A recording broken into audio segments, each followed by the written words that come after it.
ജയ് ജവാൻ ജയ് കിസാൻ. ജയ് കിസാൻ എവിടെയാണ് ഉള്ളത്? ജവാനുണ്ട്. യഥാർത്ഥത്തിൽ പറഞ്ഞാൽ ജവാന് പ്രശ്നമൊന്നുമില്ല. ഇത്രയും കാലം പണിയെടുത്തിട്ട് അവസാന നിമിഷം പോലും എന്തെങ്കിലും ഒരു അത്താണി ഉണ്ടോ എന്ന് ചോദിച്ചാൽ ഒരു കർഷകനും ഇല്ല എന്നുള്ളതാണ് എൻ്റെ വ്യക്തിപരമായ അഭിപ്രായം. കഠിനാധ്വാനം, നിശ്ചയദാർഢ്യം, അർപ്പണബോധം, പ്രതിസന്ധിയിൽ തളരാത്ത മനോഭാവം, ഇതാണ് കേളോത്ത് നാണു. കണ്ണൂർ ജില്ലയിൽ പെർളശ്ശേരി പഞ്ചായത്തിലുള്ള കേളോത്ത് ഫാം ഇന്ന് സംസ്ഥാനത്ത് തന്നെ ഏറ്റവും വലിയ പോൾട്രി ഫാമിൽ ഒന്നായി മാറിയിരിക്കുകയാണ്. ഒരേക്കറോളം വരുന്ന ഫാമിൽ ഒരേ സമയം 11,000 കോഴികളെ വരെ വളർത്തുന്നുണ്ട്. ഇതിൽ വിവിധ സ്റ്റേജിലുള്ള 5,000-ഓളം ബ്രോയിലർ കോഴികളും 4,000-ഓളം ഗ്രാമശ്രീ ഇനത്തിൽപ്പെട്ട കോഴികളും 1000 BV 380 ഇനം മുട്ടക്കോഴികളും ഉൾപ്പെടുന്നു. 1962 മുണ്ടിയാട് കോഴി ആപ്പീസ് ഉണ്ടല്ലോ, അവിടെ പോയിട്ട് സ്പ്രിങ് കോഴിനെ വാങ്ങിക്കൊണ്ട് കഴിഞ്ഞിട്ട് 10 വളർത്തും. അങ്ങനെ 974 വരെ അങ്ങനെ വളർത്തിന്, കുറച്ച് വളർത്തി. പിന്നെ 974 SFD എന്ന് പറഞ്ഞൊരു സ്കീമുണ്ടായിരുന്നു കണ്ണൂർ മൃഗസംരക്ഷണ വകുപ്പിൻ്റെ. അവരെ ഒരു 300 രൂപ സബ്സിഡി 600 രൂപ ലോണും വാങ്ങിയിട്ട് 25 കോഴീനെ കൊടുക്കുന്ന ഒരു കർഷകർക്ക് കൊടുക്കുന്നൊരു പരിപാടിയുണ്ട്. എനിക്ക് സ്ഥലമൊന്നുമില്ല, അപ്പോൾ അച്ഛനത് വാങ്ങിത്തന്നു. അച്ഛനോട് ഇഷ്ടമില്ലായിരുന്നു, പക്ഷേ അച്ഛനോട് നിർബന്ധിച്ച് പറഞ്ഞപ്പോൾ അച്ഛനത് വാങ്ങിത്തന്നു. അങ്ങനെ അത് വളർത്തിയിട്ട് നോക്കുമ്പോൾ ആ കോഴി തേച്ചും ചത്തുപോയി. 32 കർഷകർക്ക് അത് ബാങ്ക് പെർളശ്ശേരി സർവീസ് സഹകരണ ബാങ്ക് കൊടുത്തിന് ലോണ്. ആ 32 ആൾക്കുള്ള അനുഭവം ഇതായിരുന്നു, എല്ലാം ചത്തുപോയത്. കാരണം തമിഴ്നാട്ടിൽ നിന്ന് കൊണ്ടുവരുന്നതാണ്, അതിന് വേണ്ടത്ര പ്രതിരോധ ശേഷിയൊന്നും ഇല്ലാത്ത കോഴിയായതുകൊണ്ട് അങ്ങനെ അതിനുശേഷം മൃഗസംരക്ഷണ വകുപ്പ് നമ്മളെ ഈ പ്രയാസമെല്ലാം മനസ്സിലാക്കിയിട്ട് അതിന് ശേഷം വീണ്ടും ഒരു ബാച്ചിന് 25 കോഴീനെ വീണ്ടും തന്നു. അതും 23 ചത്ത്, 2 ബാക്കിയുള്ളൂ. അതും പിന്നെ കുറേ ആൾക്ക് തേച്ച് ചത്തുണ്ട്, പക്ഷേ എൻ്റെ 2 ബാക്കിയുണ്ടായിരുന്നു ലാസ്റ്റ്.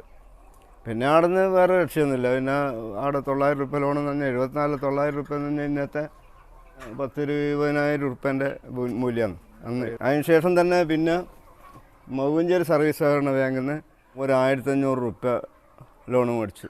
അതും കോഴിയെല്ലാം ചത്ത് ആകെ നാശമായി.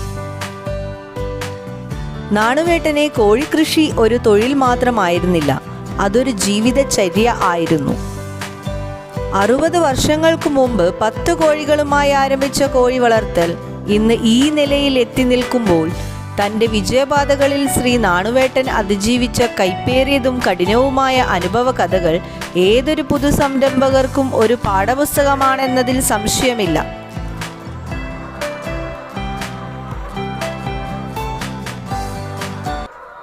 പിന്നെ ഞാനൊരുത്തനേ ഉള്ളൂ, അച്ഛനമ്മക്ക് ഒരുത്തനേ ഉള്ളൂ. അമ്മ പറഞ്ഞ് എൻ്റെ കല്യാണം കഴിക്കണമെന്നാണ്. കല്യാണം കഴിക്കാൻ ഞാൻ സ്വപ്നത്തിൽ പോലും വിചാരിച്ചില്ല കല്യാണം കഴിക്കും. 23-ാമത്തെ വയസ്സിലെന്ത് കല്യാണം വളരെ നിർബന്ധിച്ച് പറഞ്ഞിട്ട് അങ്ങനെ കല്യാണം കഴിച്ചു. കല്യാണം കഴിച്ചിട്ട് അവളെ അച്ഛൻ 4 വള കൊടുത്തിനായിരുന്നു, ഒരു മാലയുണ്ട്, പിന്നെ ഞാൻ കെട്ടിയ 3/4 പവൻ്റെ ഒരു താലിയുണ്ട്. അപ്പോൾ ഈ കോഴീൻ്റെ വല്ലാത്ത ഒരു ആവേശത്തിൻ്റെ ഭാഗമായിട്ട് പിന്നെ അതിനിടയ്ക്ക് തന്നെ ഒരുപാട് പൈസ കടമുണ്ടായിരുന്നു. കല്യാണം കഴിച്ചതിന് ശേഷവും കടമായി, പിന്നെ നേരത്തെയുള്ള പൈസയും കടമുണ്ട്, എല്ലാം കടമുണ്ടായിരുന്നു. അപ്പോൾ ശേഷം എന്ന് പറഞ്ഞാൽ ഓളോട് പറഞ്ഞ് എൻ്റെ ആ വള തരുമെന്ന് ചോദിച്ചു. അപ്പോൾ ഓള് പിന്നെ യാതൊരു പ്രശ്നമില്ലാതെ പറഞ്ഞ് ഞങ്ങൾ എടുത്തു തന്നത്.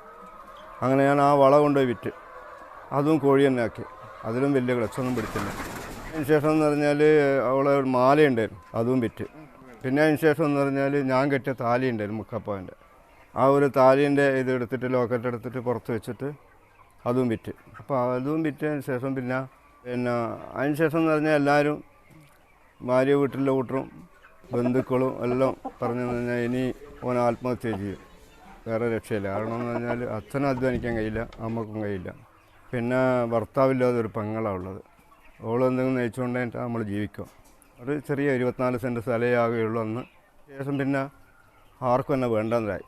എൻ്റെ സുഹൃത്തുക്കൾ എന്നെ അല്ലാത്ത രീതിയിൽ പറയും. കേളോത്ത് ഫാം ഇന്ന് ഷഷ്ടിയുടെ നിറവിലാണ്. കോഴികൾക്ക് പുറമെ 30ഓളം ആടുകളെയും ഇവിടെ വളർത്തുന്നു. 2 ഏക്കറോളം വരുന്ന സ്ഥലത്ത് നാളികേരവും ഇടവിളയായി വാഴ, മഞ്ഞൾ, ഇഞ്ചി, ചേന എന്നിവയും കൃഷി ചെയ്യുന്നുണ്ട്. ഇതിനു പുറമെ SKM കോഴിത്തീറ്റയുടെയും കേരള ഫീഡ്സ് കാലിത്തീറ്റയുടെയും ഡീലർഷിപ്പും വ്യാപാരവും ഉണ്ട്. മകൻ ഷിജു ഇത് ഭംഗിയായി നടത്തി വരുന്നുണ്ട്. കോഴികളുടെ വ്യാപാരത്തിലും ഇദ്ദേഹം തന്നെയാണ് നാണുവേട്ടൻ്റെ മുഖ്യ സഹായി. ഫാമിൻ്റെ ആവശ്യങ്ങൾക്കായി 2 ചരക്ക് വാഹനങ്ങളും സ്വന്തമായിട്ടുണ്ട്.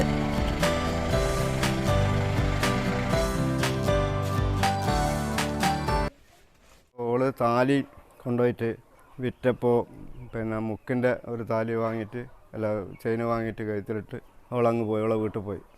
ഞാനിത് പറയുമ്പോൾ ഞാൻ നിങ്ങളെ മുഖത്ത് നോക്കിയിട്ട് സന്തോഷത്തിൽ പറയുമെങ്കിലും എൻ്റെ മനസ്സിൻ്റെ ഉള്ളിൽ വല്ലാത്ത ഒരു പ്രയാസമാണ് എനിക്ക് സംസാരിക്കുമ്പോൾ.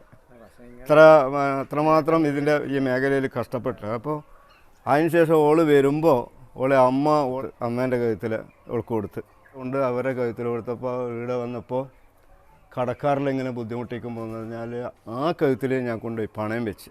അങ്ങനെ പിന്നെ വല്ലാത്തൊരു ജീവിതത്തിൽ വല്ലാത്തൊരു പ്രയാസങ്ങൾ അനുഭവിക്കുന്ന ഒരവസ്ഥയായി മാറി. വീണിപ്പണിയാണ് എടുക്കുക. അന്നേരം അവിടുന്ന് പിന്നെ ആഴ്ചക്കൊരു 10-25 റുപ്യേൻ്റെ പണിയുണ്ടാവും. അത് പിന്നെ കടക്കാർക്കൊന്നും കൊടുക്കാൻ കഴിയില്ല, നമുക്ക് തന്നെ ജീവിക്കാൻ കഴിയില്ല. അപ്പോൾ ഇങ്ങനെ ആയിക്കൊണ്ടിരിക്കുമ്പോൾ പിന്നെ SFDൻ്റെ ആ ലോൺ അങ്ങനെ തന്നെ ഉണ്ട്, മൗഞ്ചേരി ബാങ്കിൻ്റെ ആ ലോൺ അങ്ങനെ തന്നെ ഉണ്ട്. ഈ നവാർഡിൻ്റെ ഒരു സ്കീം വന്നു സെൻട്രൽ ഗവൺമെൻറ്റിൻ്റെ 1981 പിന്നെ ഭൂവണ ബാങ്കിൽ അന്നത്തെ അതിൻ്റെ പ്രസിഡൻറ്റ് E.T. ശങ്കരൻ നമ്പ്യാരായിരുന്നു. ഞാൻ അന്നേ ഒരു സാമൂഹ്യ പ്രവർത്തനം മാർക്സിസ്റ്റ് പാർട്ടീൻ്റെ അന്നേ പാർട്ടി മെമ്പറാണ്. കാരണം 16-ാമത്തെ വയസ്സിൽ ഞാൻ പാർട്ടി മെമ്പർഷിപ്പിലാണ്. ഇപ്പോൾ അങ്ങനെ തന്നെ. അപ്പോൾ നമ്മളെ പാർട്ടീൻ്റെ നേതാവ് B.K. രാഘവട്ടോട് പറഞ്ഞു, നിങ്ങൾ ആ ലോണെന്ന് പറഞ്ഞിട്ടൊന്ന് റെക്കമെൻഡ് ചെയ്തിട്ട് വാങ്ങിത്തരണം രാഘവട്ടെന്ന് പറഞ്ഞു. അപ്പോൾ ഊറനോട് പറഞ്ഞു, എനിക്ക് സ്ഥലമില്ലാണ്ട് ഞാൻ ആരോടാണ് പറയേണ്ടതെന്ന്. ഞാൻ പറഞ്ഞ് പിന്നെ സ്ഥലം അച്ഛൻ്റെ ഇല്ലേ, അപ്പോൾ അത് നിങ്ങൾ അച്ഛനോടൊന്ന് പറഞ്ഞിട്ടൊന്ന് ഒന്ന് സെറ്റിലാക്കി തരണമെന്ന്. അങ്ങനെ 11,200 റുപ്യ ഭൂപണ ബാങ്കിൽ നിന്ന് ഞാൻ ലോണ് അച്ഛൻ വാങ്ങി. അത് കൊണ്ടുവന്ന് ചാത്തമംഗലം റീജിയണൽ എഞ്ചിനീയർ പോൾട്രി ഫാമുണ്ട് കോഴിക്കോട്. അപ്പോൾ അവിടെ പോയിട്ട് ഈ ബ്രോയിലർ കോഴി ഞാൻ അന്നേരം ഇന്നത്തെ ആധുനിക സംവിധാനമൊന്നും ഇല്ലെങ്കിലും അന്ന് ഞാൻ ഈ കോഴീനെ പറ്റി പഠിക്കാൻ എന്തെങ്കിലും ചെറിയ ക്ലാസ് ഉണ്ടോ എന്തെങ്കിലും അവിടെ ഉണ്ടെങ്കിൽ ഞാൻ അവിടെ പോവും അത് പഠിക്കാൻ വേണ്ടിയിട്ട്. ഇന്ന് യാതൊരു വിഷമമില്ല. ഇന്ന് കോഴി വളർത്തുന്നതായാലും ആനേനെ വളർത്താൻ വേണ്ടിയിട്ട് പോലും എല്ലാ സൗകര്യവും. കാരണം ട്രെയിനിങ് സെൻ്ററുണ്ട്, കണ്ണൂർ LMDC പേര് രജിസ്റ്റർ ചെയ്താൽ മതി. പഠിക്കാനുള്ള സൗകര്യം എല്ലാം അവിടെയാണ്. ഭക്ഷണവും കാര്യം എല്ലാവരും നിന്ന് തരും. അന്ന് വളരെ കഷ്ടമാണ്. അന്ന് ഒരു ഡോക്ടറെ തന്നെ പോയിട്ട് കണ്ടിട്ട് സംസാരിക്കേണ്ടെങ്കിൽ തന്നെ അവർ എല്ലാ വർക്കും കഴിഞ്ഞിട്ടാണ് നമ്മളോട് സംസാരിക്കാറ്. അത്രയല്ലേ കഴിയുള്ളൂ. അപ്പോൾ ചാത്തമംഗലം പോയിട്ട് ഒരു 100 കോഴീനെ വാങ്ങിക്കൊണ്ടായിരുന്നു, ബ്രോയിലർ കോഴീനെ. ഈ 11,200 റുപ്യ ലോണ് വാങ്ങിയിട്ട് ആ ലോൺ ഒന്നായിട്ട് കിട്ടില്ല. 11,200 5,000 റുപ്യ ഒരു പ്രാവശ്യം തരിക, പിന്നെ ഒരു 5,000 റുപ്യ വരും, പിന്നെ 1,200 റുപ്യ ലാസ്റ്റ് തരുവായി. വീട്ടിൽ കറണ്ടില്ല, വീട്ടിൽ വെള്ളമില്ല, കിണറൊന്നുമില്ല, വീട്ടിൽ റോഡില്ല, ഒന്നുമില്ല. അപ്പോൾ ചിമ്മിണിക്കൂടല്ല പെട്രോൾ മാക്സ്, പഴയ പെട്രോൾ മാക്സ് എടുത്തിട്ട് കത്തിച്ചിട്ട് ഞാൻ ചൂട് കൊടുക്കുക. അപ്പോൾ അങ്ങനെ ആ കോഴീനെ പോറ്റിയതിന് ശേഷം അത് മാർക്കറ്റ് ചെയ്യാൻ ഭയങ്കര വിഷമമാണ്. കാരണം എന്ന് പറഞ്ഞാൽ ഇന്നത്തെ പോലെ 1,00,000 കോഴിയുണ്ടെങ്കിലും വിറ്റഴിക്കാൻ ഒരു പ്രശ്നമില്ല, അല വിളിച്ചാൽ കഴിയും. അന്ന് അങ്ങനെയല്ല. അന്നെന്ന് പറഞ്ഞാൽ ഈ കോഴീനെ പെട്ടിയിലാക്കിയിട്ട് ബസ്സിൻ്റെ സീറ്റിൻ്റെ അടിയിൽ വെച്ചിട്ട് കണ്ണൂർ മാർക്കറ്റ് കൊണ്ടുപോകും. അപ്പോൾ അന്ന് കോഴീനെ വാങ്ങുമാരാന്ന് വെച്ചാൽ കാല് 2 വിട്ടറേ വാങ്ങുള്ളൂ. എന്ന് പറഞ്ഞാൽ പാൻറ്റിട്ട വിട്ടർ മാത്രമേ കോഴിനെ വാങ്ങും. ഇപ്പോൾ മുണ്ടെടുത്ത വിട്ടൊന്നും ഒരൊറ്റയാൾ കോഴിനെ വാങ്ങില്ല. കാരണം എന്നോട് തന്നെ മൂത്ത് നോക്കിയിട്ട് പറയും, എന്ത് കോഴിയായി പുണ്ണാക്കുന്ന കോഴി ആരാധുന്നു എന്നെല്ലാം പറഞ്ഞിട്ട് അങ്ങനെ. കാരണം അന്ന് നാടൻ കോഴി മാത്രമേ ഉള്ളൂ. നേട്ടങ്ങളിലേക്കുള്ള യാത്രയിൽ പലപ്പോഴും പ്രതിസന്ധികളുടെ കയങ്ങളിലേക്ക് മുങ്ങിത്താഴ്ന്നപ്പോഴും പിടിച്ചു കയറാൻ നാണുവേട്ടൻ്റെ കൈകൾക്ക് കരുത്തു പകർന്നത് ഭാര്യ പുഷ്പവലി ചേച്ചിയുടെ വിശ്വാസവും സ്നേഹവും അകമഴിഞ്ഞ പിന്തുണയും ഒന്നുകൊണ്ട് മാത്രമാണ് എന്നുള്ളത് നാണുവേട്ടൻ അഭിമാനപൂർവ്വം സമ്മതിക്കുകയാണ്. കാർഷിക മേഖലയുടെയും കർഷകരുടെയും പ്രശ്നങ്ങളും പ്രയാസങ്ങളും പരിഹരിക്കാൻ ആത്മാർത്ഥമായി പ്രവർത്തിക്കുന്ന നാണുവേട്ടന് ഇതിനോടകം തന്നെ നിരവധി പുരസ്കാരങ്ങൾ ലഭിച്ചിട്ടുണ്ട്. സംസ്ഥാന പോൾട്രി അവാർഡ്, ഏറ്റവും നല്ല നാളികേര കർഷകനുള്ള അവാർഡ് ഉൾപ്പെടെ 16ഓളം പുരസ്കാരങ്ങൾ ഇദ്ദേഹത്തെ തേടി എത്തിയിരിക്കുന്നു.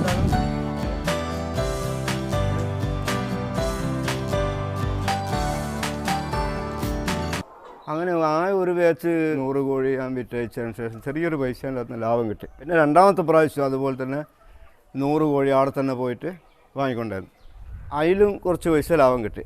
പിന്നെ എന്ത് ചെയ്തെന്ന് പറഞ്ഞാൽ 500 കോഴീനെ 100 എടുക്കുന്ന ഒരു 500 കോഴീനെ മഹാരാഷ്ട്രയിലുള്ള വെങ്കടേശ്വര ഹാച്ചറിൻ്റെ അവരെ കോഴീനെ ഒരു 500 കോഴി ബ്രോയിലർ കോഴി അന്ന് ട്രെയിനാന്ന് അയക്കുക. കണ്ണൂർ റെയിൽവേ സ്റ്റേഷനിൽ പോയിട്ട് എടുക്കണം. എക്സ്പെൻസ് എല്ലാം നമ്മൾ ആദ്യം കെട്ടണം. ബാങ്ക് പിന്നെ ഇടിയെല്ലാം അയച്ചു കൊടുത്താൽ മാത്രമേ ആ സാധനം തരുള്ളൂ. അങ്ങനെ 500 കൊണ്ടുവന്ന് 500 പോയിട്ട് തരും. അതിലും കുറച്ച് പൈസ ലാഭം കിട്ടി. അങ്ങനെ ഒരു 84 വരെ ഇതിങ്ങനെ തുടർന്നു.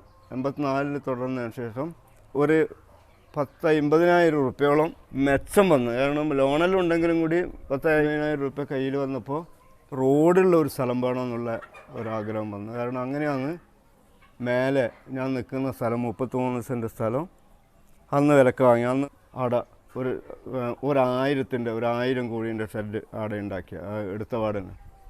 അങ്ങനെ പിന്നെ 500 1000-ലേക്ക് എത്തി. ആ 1000 കോഴീൻ്റെ 2-3-4 ബാച്ച് 1000 തന്നെ ഇങ്ങനെ കണ്ടിന്യൂ ചെയ്തതിന് ശേഷം ഒരു മോശമില്ലാതെ പൈസ പിന്നെ കയ്യിൽ വന്നു. അതിന് ശേഷം എന്ത് തോന്നിയെന്ന് പറഞ്ഞാൽ ആ ഇരുവേരിക്കാവിൻ്റെ ആടെയുണ്ട് ഒരു 80 സെൻറ്റ് സ്ഥലം, അതെടുത്ത്. പിന്നെ അതിന് ശേഷം എന്ന് പറഞ്ഞാൽ വീട്, ഞാൻ നിൽക്കുന്ന വീട് എടുത്ത്. പിന്നെ കടയെല്ലാം തീർന്നു, അല്ല ഇപ്പം എൻ്റെ കയ്യിലുണ്ട്. അതിന് ശേഷം എന്ന് പറഞ്ഞാൽ പിന്നെ ഒരു 87-88 ആകുമ്പോഴത്തേക്ക് ഒരു മോശമില്ലാത്ത രീതിയിലുള്ള ഈ മേഖലയിൽ തന്നെ വളർത്തി. അന്നേരം പിന്നെ പശുവായി, പിന്നെ കോഴിയായി, ആടായി, പിന്നെ അങ്ങനെ പിന്നെ കാട, പിന്നെ അങ്ങനെയുള്ള കുറച്ച്. പക്ഷെ ഏറ്റവും കൂടുതൽ കോഴിയാണ് ഉള്ളത്. 2000 കോഴീൻ്റെ ഒരു യൂണിറ്റാക്കി മാറ്റി. പിന്നെ 1000 കീത്തൂറ സ്ഥലം എടുത്തതിന് ശേഷം ഈ സ്ഥലം എടുത്ത്. ഇത് 80 സെൻറ്റ് ഉണ്ട്. പറഞ്ഞാൽ ഇവിടെ പിന്നെ മേലെയുള്ള ഷെഡ് ആദ്യം എടുത്ത്, അങ്ങ് മേലെയുള്ള അതിന് ശേഷം പിന്നെ ഇതെടുത്ത്, ഈ ഷെഡ് എടുത്ത്. ഇത് 3800 അതായത്. പിന്നെ അതിന് ശേഷം ആ ഷെഡ് എടുത്ത് 1800. പിന്നെ ഈ ഷെഡ് എടുത്ത് 2200. പിന്നെ കുറച്ചുള്ള ചെറിയ ഷെഡ് അതുമല്ല.